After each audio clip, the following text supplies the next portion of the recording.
correct me if I'm wrong, but there is a finite amount of Bitcoin. There is. Correct? 21 million. 21 million. And Yeah. how many have been mined thus far? Around 18. 18 million.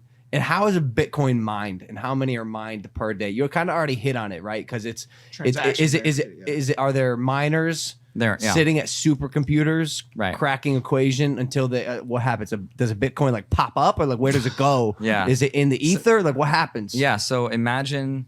So I don't have like the numbers off the top of my head how many are created a day, but I do know that I think by the year 2144, so in about 120 years from now, that's when the last Bitcoin is going to be mined from the block. God. Why so long on the final? Because what's called the halvening, right? Oh, the one I brought up earlier that had nothing to do with what we were talking about. Yeah. Because every time these people solve these Rubik's Cubes, after a while, the difficulty increases. Yeah. And that's just to make sure that if tomorrow we didn't create computers that could just mine everything all out at once, we're making the difficulty be exponentially increasing over time, so that we slow down on what's called the inflation of Bitcoin, so that it's not printed infinitely. It's amazing. Yeah, so it's like built into That's insane. Yeah. It gets difficult to insane. So beautiful, right? Who came up with this? I don't know. This is crazy. Satoshi Nakamoto. Is it a miracle?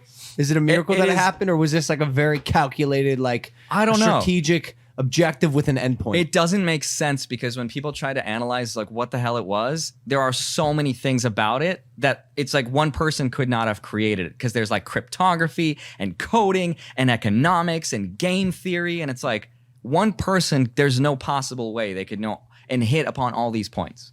Like you just said, like it's like magic. Like so many things came together in the most elegant way ever. It's almost like a bunch of elite people got together. Oh no! Posed. Oh no! I don't think it's. As not scared. But I probably happened in a garage like this. I still want to know what happens when a miner, he's in his construction hat and he got his pickaxe over his shoulder and he's at his supercomputer and he cracks the equation. Like, where does the new Bitcoin go? Is it his? Yeah. So that's, from what I understand, divided amongst the miners that were participating. Okay. Of how much work they put into it, how much power and energy consumption. What is that occupation called? What do you do for a living? I mine Bitcoin. I mine Bitcoin. Yeah, I'm a miner. Yeah, I'm under 18. What is it, Jeff? It's computers. What do these kids? What do these miners look like? Coal hats? They're not sitting at the computer system. So we used to be able to mine Bitcoin with this computer. Laptop. We were like literally a laptop. People would just mine it with our gaming computer, and it was super easy. But then it got to a point where we had to create specific like ASICs, like these ASIC technology of these computer processors that were only supposed to be mining this stuff. And every cryptocurrency has its own like native, I guess, formula to mine it.